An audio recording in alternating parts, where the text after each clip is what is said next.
G'day and welcome back to Duckzorly Gaming and episode 27 of our 24-day seasons challenge on Sherwood Park Farm. Sherwood Park Farm, as you would be well aware by now, is a great map by Stevie. So, we are now in day 7 early autumn. Where we last left you, we haven't done a lot. We did, however, feed the animals. We did that earlier this morning, so we've fed the animals. They're all good to go again.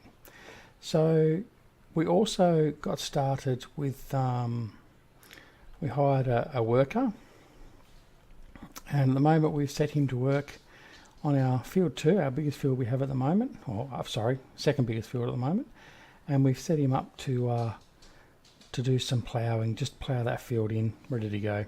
So we may well decide to sow that one with wheat again as a winter crop. So yeah, we'll get that done sooner rather than later. So we're just going to leave him to his own devices and get that done. Okay.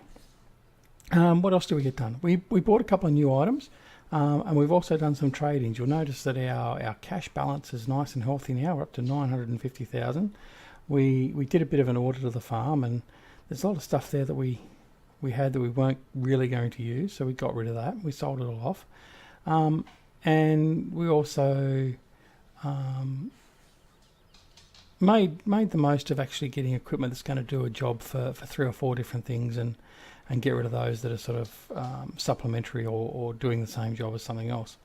So yeah, we did that, and then with a bit of extra money, we upgraded our truck. So we did 2 things there. What we did is we we took the old the Defender, we gave it a bit of a spruce up, and we're going to give that to Mrs. Duck, and she's got something to do her runabout chores. We lowered it, took off the big suspension off it and all that sort of stuff, and we just prettied it up for her. And we upgraded our truck to a new truck. Basically, we went and bought a new truck. So we'll go over and have a look, and we'll head over to the shop as well, because we've got to pick up some gear over there. So there's the Defender. So we did a nice purple for Mrs. Duck, so she's quite happy with that now. As you can see, we lowered the suspension, took off the spare wheel off the bonnet because she couldn't see over the bonnet very well. Not that we could either. And yeah, so there we go. And we bought a Silverado. Now, this is off our good friend Rockhound Motors, and they gave us a good deal on this new Silverado. They knocked a fair bit off the price because we had to put his branding on the back of the car, the Ute.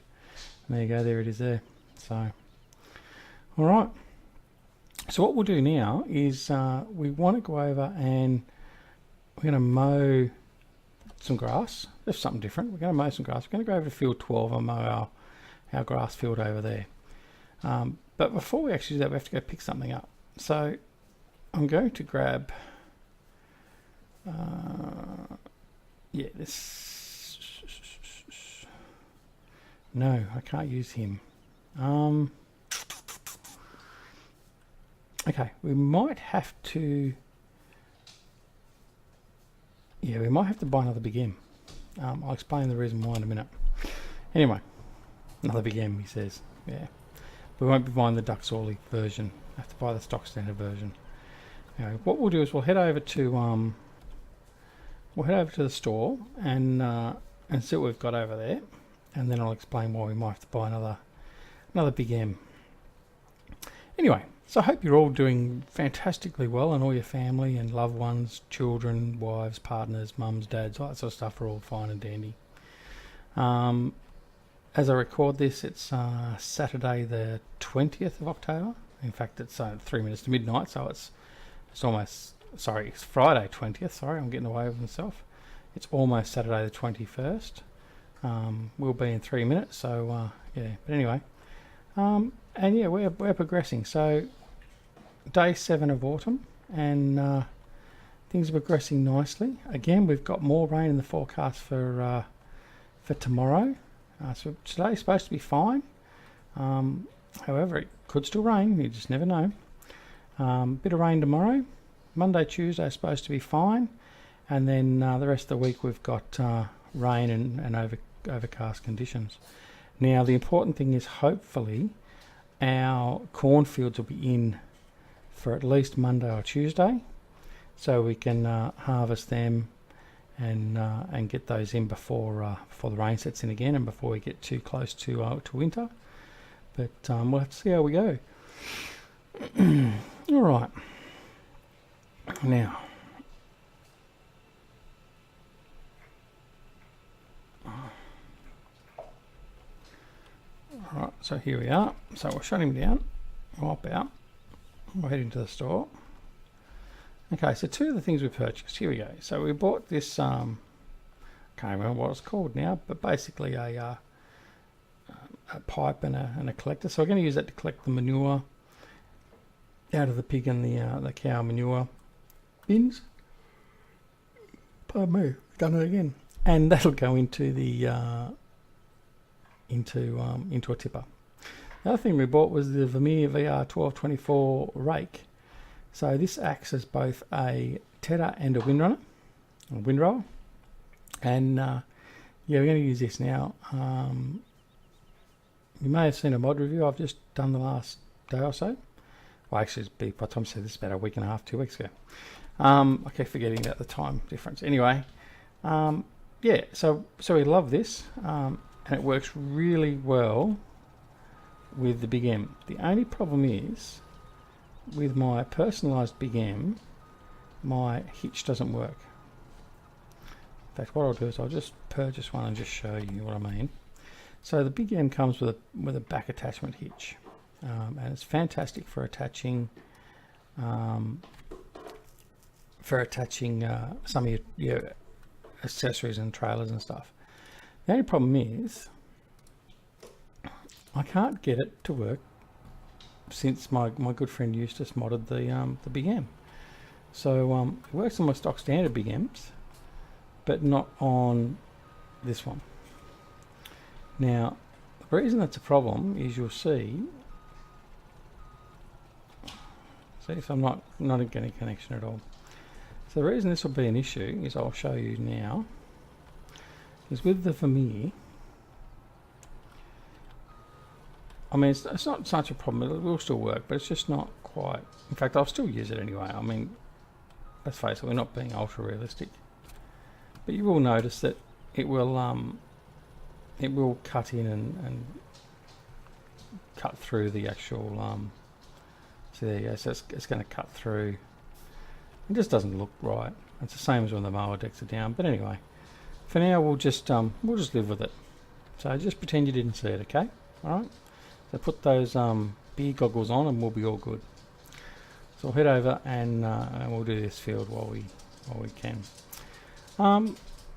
So yeah, but yeah, it's a wonderful bit of kit, this for me. It's wide enough to cover. Well, obviously the Big M is not so much a problem at the moment because it only does the windrowed output anyway. But it will do your standard butterfly with single mower decks. So if you've got your pottingers, it will quite happily tedder and row all the output from those. So so yeah, it is quite a good little tool actually. Only small, only fairly cheap. And the other bonus is you don't have to worry about, like with the Coon and the Rock 1000, you don't have to set the sides you're going to put the output to or anything else like that. It's much like the Swadro and all that sort of stuff, where you just drive along and it'll pick it up and do it. But I like this one because it's just a lot more petite, so to speak. Alright. So head on down here, turn off my four-wheel steering, which drives me batty, as the dog just wanders past. And yeah, so off we go. Lots of grass through here we're going to have to mow before we get to the end of autumn. We certainly don't want to lose it, and we're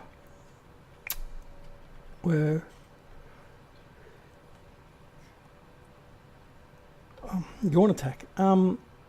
Yeah, we're powering through in the biogas too. So in fact, powering through so much that I don't think we're ever going to need all the stuff we're producing.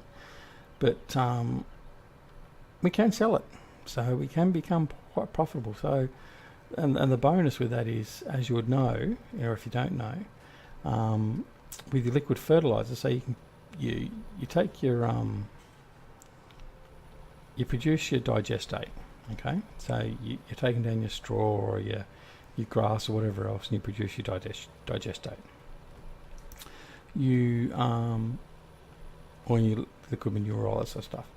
You will then produce liquid fertilizer, dry fertilizer or solid fertilizer, fuel, but then in like a circle of life type moment, you can then take the liquid fertilizer and empty it into the biogas to make more digestate, but they'll pay you for it. So you're actually creating more output that you're not paying for, and you're getting money back. So it's a win-win. So anyway, so we'll unfold that, unfold the BM, and we'll get started.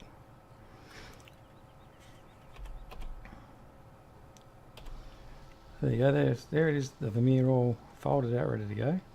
Now you'll notice it's not turning, but it sounds like it is. It's like misdesign or bug or whatever you want to call it. But they'll only turn once we are moving, which is fine, which is what it should do. But unfortunately, you get the sound as soon as you lower it. But anyway, all right, power up the big M, and away we go.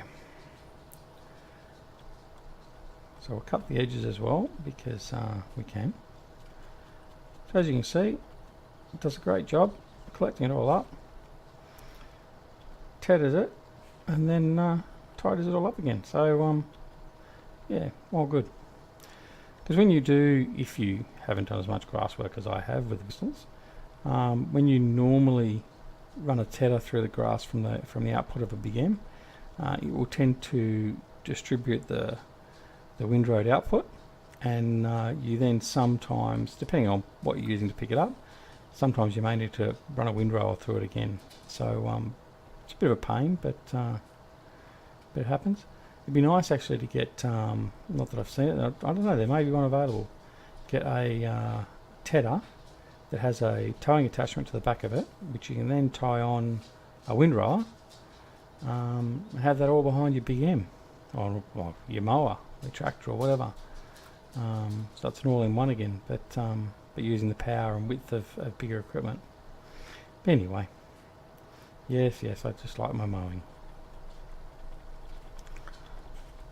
I must go see a counsellor. Any Farming Simulator 17 counsellors out there? Alright, so that's the plan for the moment. So obviously we've got our worker working on field 2. We're just basically waiting on the corn crops to come in. And once we've got the corn crops in, we'll harvest all those up. And then it's pretty much hurry up and wait for winter, and then get through winter. So again, we'll probably do some logging over winter. I might even start doing some logging in autumn, because I'm not going to just continually go down to the biogas. You'll get bored of that very quickly. But also, obviously, I won't be recording as much when we're doing the same mundane thing each time.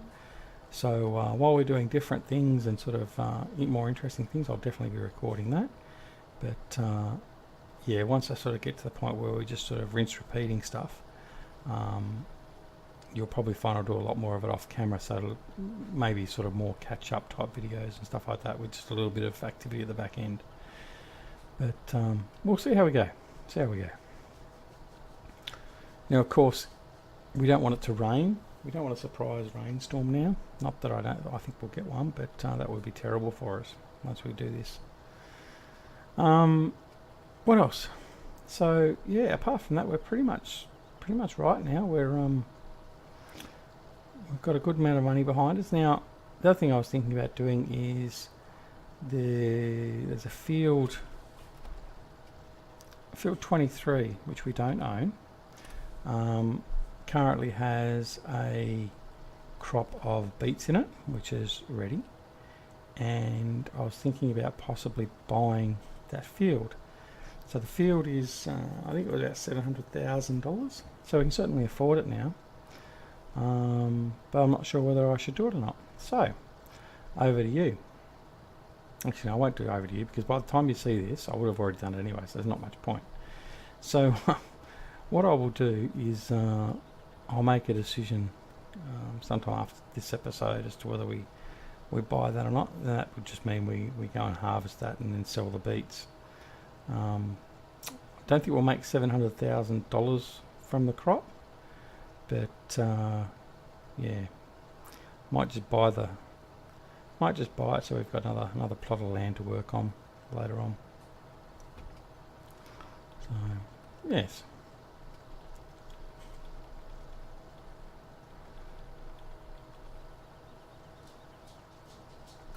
So on another note, you would have if those of you that are on mind blank PCSG on the forum, I think it was Wonko put up a post in relation to the farm sims coming out, as in pure farming and cattle and crops and what was the other one? Can't remember. And their quality and how they're going to compete against like Farming Simulator 17, for instance. I made my little post on there. It's unfortunate, I think, in a way, that a lot of these game companies get to the point where they will just see what's going really well and selling well, and they'll quickly get a developing company to draft up a game real quick and go out and compete, and basically rest on the laurels and the coattails of the company that has done the right thing and done a good job of it. I mean, look, PUBG's another case in point at the moment, with Fortnite Battle Royale. But yeah, so it's just the way obviously companies work now. It's just all about the end dollar. They don't care about the product, unfortunately. That's why there are so many games that come out from the big publishers in particular, who are to blame, and put it out as an alpha, and then they put it out as an alpha, and then effectively they release the game as a very shoddy beta. Another recent case in point of that is Atari with Roller Coaster Tycoon World. They had probably arguably one of the best franchises in gaming history, especially for strategy sim type games, so building games, and they basically just cocked it right up. Sorry, yeah, meant to be G-rated, but yeah, that was a debacle. And then because they were competing ultimately with Frontier Designs Planet Coaster, and who were very good. I was part of the early alpha of Planet Coaster, and I love the game. It's fantastic, and which is probably something I could probably do some videos on, show you how bad I am at that.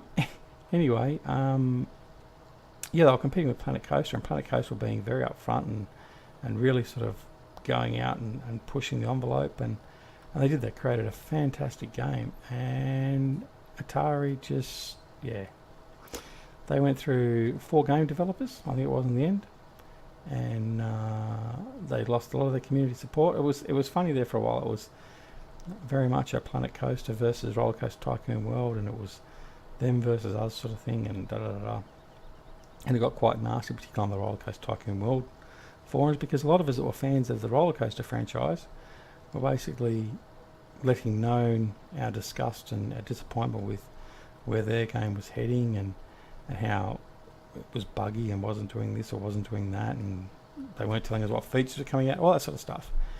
And then you had the fanboys over there, and it just got quite nasty. But the problem is, the Atari and the developers didn't listen to the community at all, and it bit them in the arse ultimately. Yeah, it really did. It really did. But anyway, so that's the unfortunate part about modern day with games and developers. I mean, gone are the days where let's think back. What's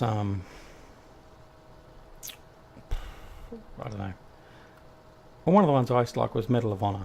Right, so a first-person shooter, had a very good single-player campaign, for instance. It was arguably one of the leaders, and it was out.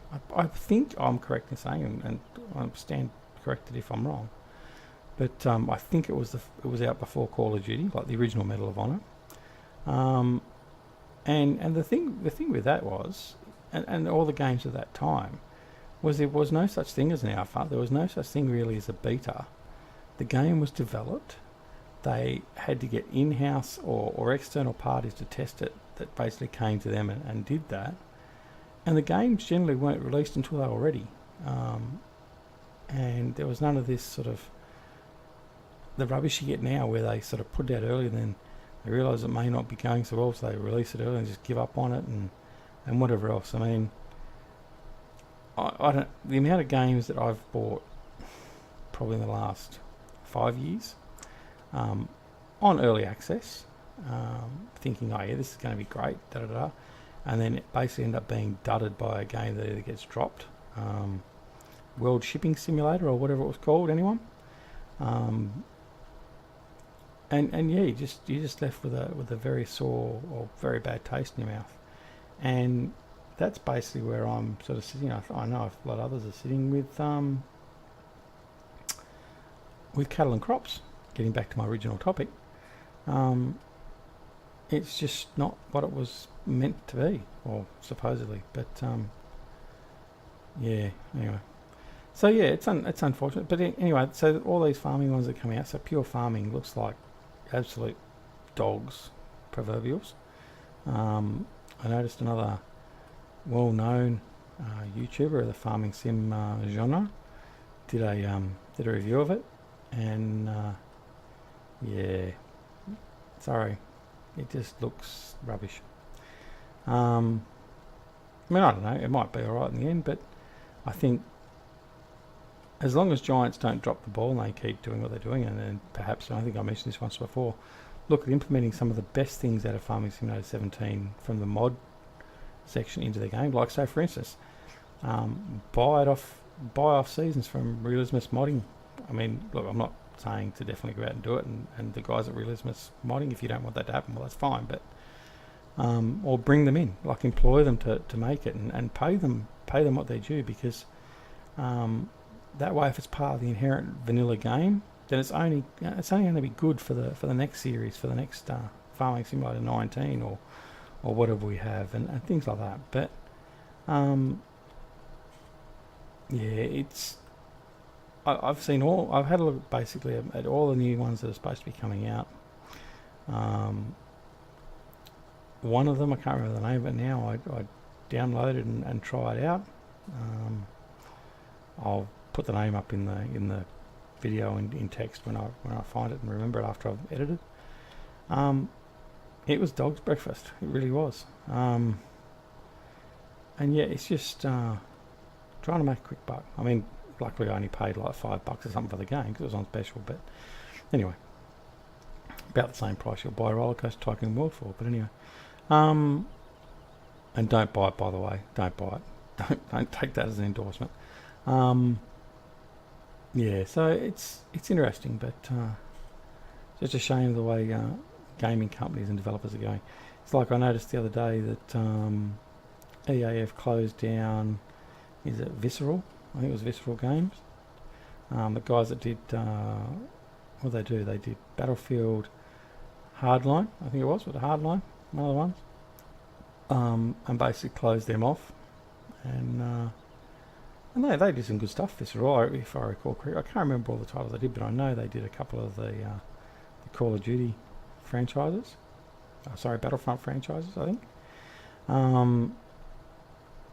Yeah, it's just, I mean, obviously it's the way it goes now, but it's unfortunate, as we forgot to do our turn.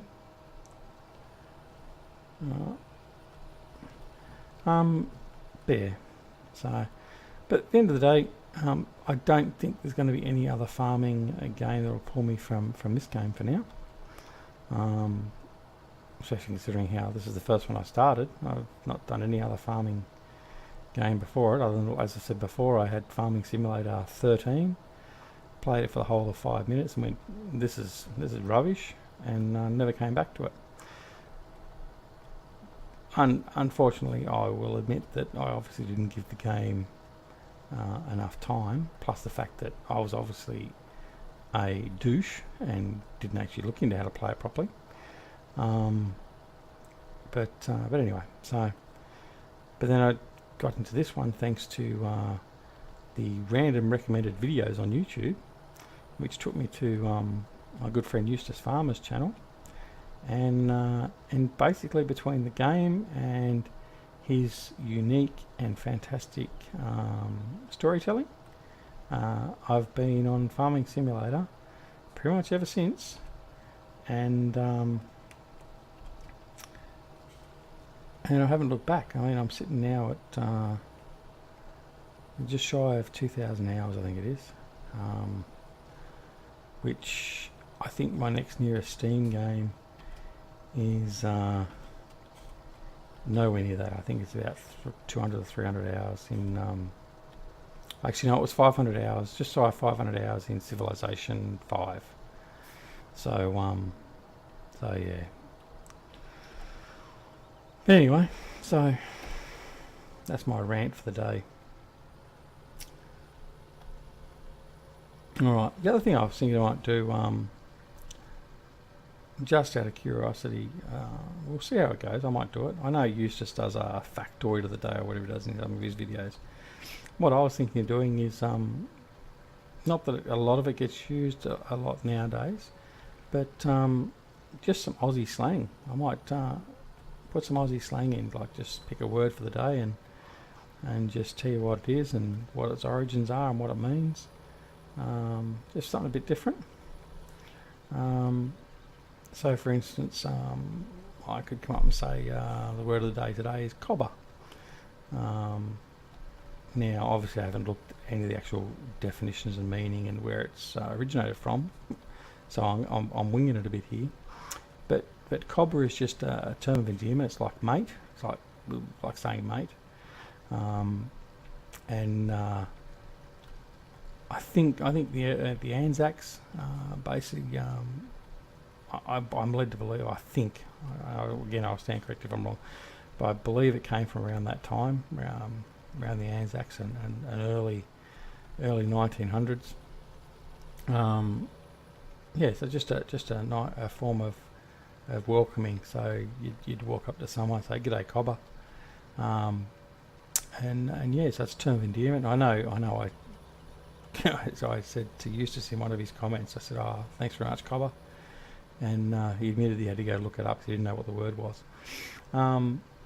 It has a dual meaning though. There is also a sweet or a lolly that's been very well, as far as I'm aware, it's been very popular here in Australia too, which is called cobber, and that is basically a semi-hard caramel surrounded in chocolate. It's about a 1 centimetre square, or 1 centimetre width and height, and about 0.5 centimetre in depth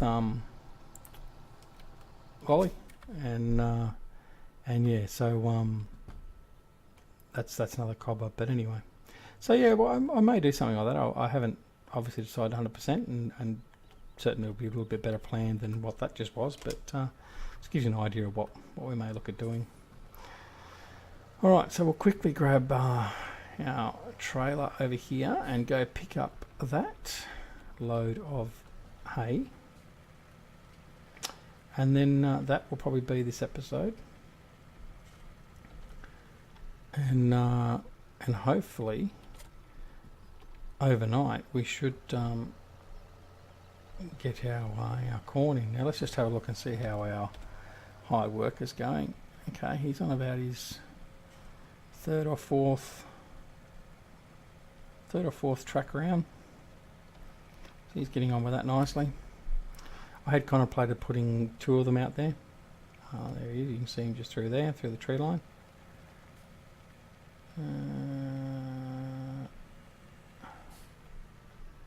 There he is. You can just see him above the tractor. Yeah, I was considering putting out a pair of them, but I figured no, I'll just get the one out there, save some costs. So he's off there nice and busy. But we'll check on that when we come back. So I'll quickly just go in here, pick all this up, and then head back to the farm. Alright.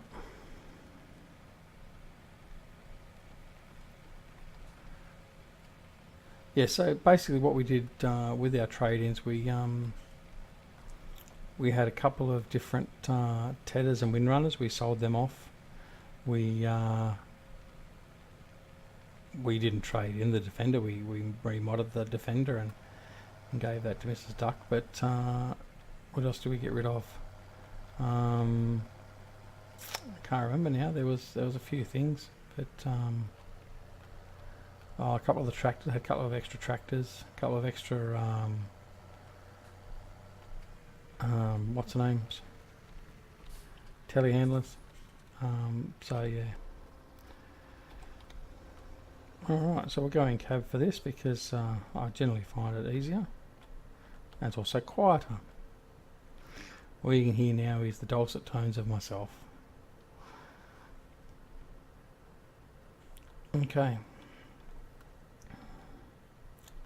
So this won't take us too long.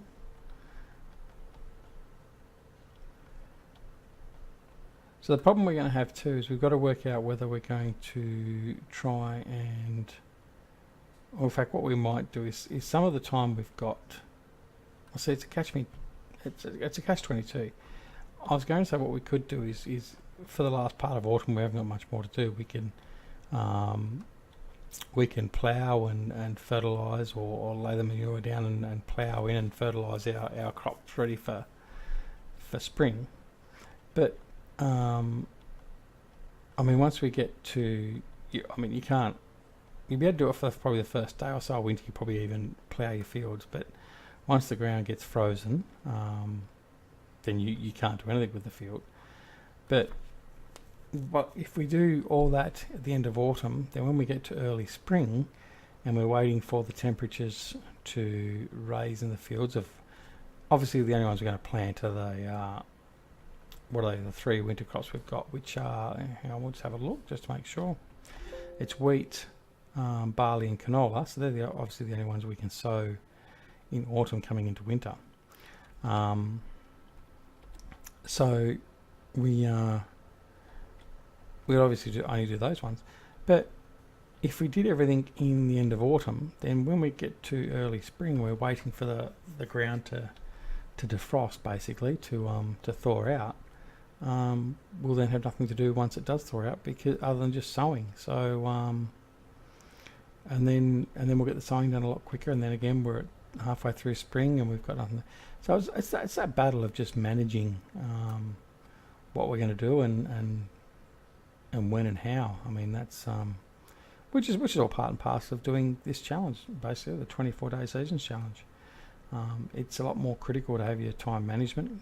Otherwise, you'll have a lot of time where you're sitting back doing nothing. Not that's necessarily an issue. It just means you don't record it. I'm not going to quite happily sit here and just record what I'm doing now, and then say for the next 3 days I just fast forward it through, and then when I get to 3 days and I've got to get animal work done, I'll do the animal work and do whatever other work needs to be done around the farm, and then again fast forward for another 3 days, and quick as a flash you've gone through your 24-day season. But it sort of defeats the purpose though, doesn't it? And as much as my gameplay is not ultra realistic, and yes, I don't really do any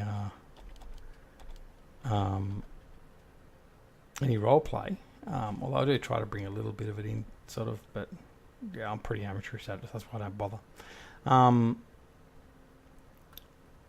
Yeah, you just sort of don't want to get to the point where you're either doing everything off camera and then doing nothing on the videos, or Vicky Verka doing, I mean, it's just, yeah. Anyway, it's all good. It's all part of what we'll deal with. And there may well be some days where we just don't do much. We just have a bit of a potter around. And I'm sure you understand that, but I'll certainly try and minimise that as much as I can. And I know Jerry spoke about this a couple of times, about the management of the recording and your time and all that sort of stuff. But unfortunately, I think Jerry is, well, last we heard Jerry was experiencing internet problems. I do know Jerry's now away again. I think he must be away with work. So we haven't heard from Jerry for a little while. And we haven't heard from my friend Eustace for a while either. So yeah, it's been a bit quiet of late. But you still got Farmer Klein and Rubber Burner and DoughBoy and everyone else, and Reefy 1952. I get a good laugh at watching Reefy. No offence, obviously, Reefy. I get a good laugh, a bit of a chuckle with Reefy. But he probably chose a bit of a chuckle at me too. But yeah, it has been a bit quiet on the Grizz and the Eustace side lately. So yeah. Oh, Mark DuPont's another one. He's got another series he started recently where he basically invites special guests along, and I think he calls it the Contractor Series or something like that, which is quite good. So yeah. So obviously my Fent has got some issues. It's slipping, so it's probably losing its way. And I've got to tidy up these corners when we finish. Must get that steering wheel back out. Yeah, so it's been a bit quiet on the YouTube front in that regard. So yes.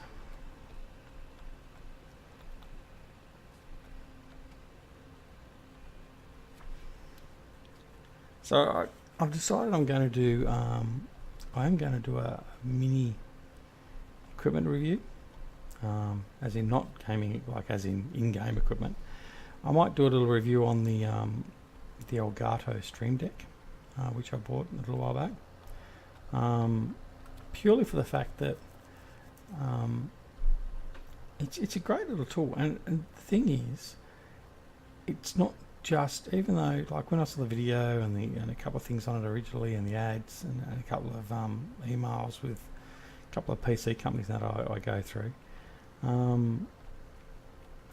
I thought, oh, it's only for those that are streaming, so I'm not streaming it, so it's probably not going to do any good. Well, now I've actually got it and used it, it's actually not the case at all. It's just another little keyboard effectively, and you can use it for a lot of things. I do admittedly use it for, I mean, as you know, or you may not know, I use XSplit to do my recording, because I just could not come to grips with OBS. Didn't like the fact that you couldn't control the window, all that sort of stuff. It kept on losing focus, whereas XSplit doesn't do that. Like, you tell it the window, and that's what will be on that window. And if I Alt Tab, so if I Alt Tab now, for instance, you will see what's on the screen, and that's it, because that's where my focus has been set in the XSplit. But yeah, so the Elgato Stream Deck has XSplit compatibility built in, same as it does OBS, and basically it acts as another little keyboard. So it's got 15 keys, which are all individualized little LCD screens. And yes, I mean individual little screens, and you can program up to basically do anything. So on the front page, I've got programs that to launch. So like my Adobe Illustrator, Adobe Premiere, After Effects, a media encoder. Then the games, so Farming Simulator, PUBG, a couple of other games on there as well. Steam, so I can open up the Steam console. And then yeah, so then I've got another window for XSplit, and that's where I control all my scenes. So for instance, things I haven't spoken about it now, I can quite easily, just a push of a button, I can bring up my PCSG advertorial type page and say that you should all go over to PCSG and join up. I can then flick straight to Three Dudes Gaming Network and tell you to go over and join the Three Dudes Gaming Network and join the multiplayer server, and then I can go back up and show you which episode we're on, and then I can even go straight into a be right back, or I can just come back to the video, and that's all at my fingertips, and it's just fantastic. And all those can be programmed, so I can change them out. So for instance, in the mod review I did for the Vermeer, I had programmed up into that, well, I had it programmed up into XSplit, but is one of the scenes the web page for American Eagles modding, and then so I programmed that scene into the Stream Deck, and then at the touch of a button I can actually switch over to be looking at and interacting with the website. Now it doesn't go into a browser window, it just does it inside XSplit. It's great, it's just seamless. I mean, that's the thing. I mean, I'm not alt-tabbing out, I'm not having to lose focus with the mouse, all that sort of stuff. So just for that, it is great. But there's always a but. It's not cheap. So I got mine for $175 Australian. It retails for about $200. Now I know my good friend Canadian Rob, he ordered one, I think it was today. Or was it yesterday? Anyway. So what, by the time he said this, a week or so ago. Basically, I sent him a message a few days ago. I said, "Oh, look at, have you seen this?" And he goes, "Yeah, I've got it on my Amazon watch list." And then I sort of said to him, "Well, this is mine." Blah blah blah. I sent him a couple of photos, and so he's got his. So I would imagine very soon he'll be enjoying his, and I would expect to hear him rave about it as well. But yeah, it's not cheap. So he paid, I think for him it was about $200 Canadian, which is basically about the same price. I believe the price I saw for about 150 US in the States, but I could be wrong. But yeah, no, so it's a great little piece of kit. So anyway, back to what I was talking about. I may well do a little review and showcase of it, just so all of you out there that have an interest in gaming and all this sort of stuff can actually see it being used for what we would use it for, sort of thing, and not just in the nice high profile type things. But anyway, it's not as if I'm getting it for nothing or anything, or previewing. I've had to actually go out and buy it, and I'll review what I bought. To be a unpacker and tester, that'd be lovely. But anyway, I need a few thousand more likes, subscribers, all that sort of stuff to even be considered for that, I would say. Anyway, but it doesn't hurt. I'll still go out there and I'll plug a product or a service that I actually like, and not necessarily wish or need anything in kind. So we've pretty much finished here now. So we've got 300, just shy of 300,000 litres of hay. So now we are well and truly safe, I would say, in relation to having enough stored hay for the next 5 winters. So we'll go off and dump this back in the silo, and then because I've blabbed on for probably far too long, I'm probably gone well past the 30-minute again for this episode, we'll call it quits, and I'll fix up our helper off camera. I've got to get this back into the silo before midnight, or else I'll lose half of it. So yeah, as I would normally say, I've already popped up the screens. Please go over and check out, and if you haven't already, join PCSG and the Three Dudes Gaming Network. The Three Dudes Gaming Network is comprised of Farmer Klein, Eustace Pharmer, and Grizzly Bear Sims, and then I'm there as the token duck, so to speak. I'm community manager and multiplayer server admin. I'm just there to heckle and hack. So anyway, yeah. So please go over and join them. It's a great community, all that sort of stuff. So you won't go wrong by doing it, and you'll certainly have some fun. Yeah. So effectively, that's pretty much it for the episode today. This has been episode 27. So we're coming into the 30s. Who would have thought? Who would have thought? It's been a blast. I'm thoroughly enjoying it, as I keep saying. I certainly do hope that you're enjoying it. As I've also said in the last couple of videos, if not, too bad, don't care. I'm still going to do it anyway, because I'm enjoying it, and that's all that counts. So hopefully we will see you in the next episode, being episode 28. And let's see if we can be hopefully getting our corn on. If not, well, we'll find something else to do. So until then, this is Duckzorly at Duckzorly Gaming, wishing you all a fantastic evening, night, day, whatever. Be nice to each other and take care of yourselves, and I'll see you again soon. Thanks very much. Bye.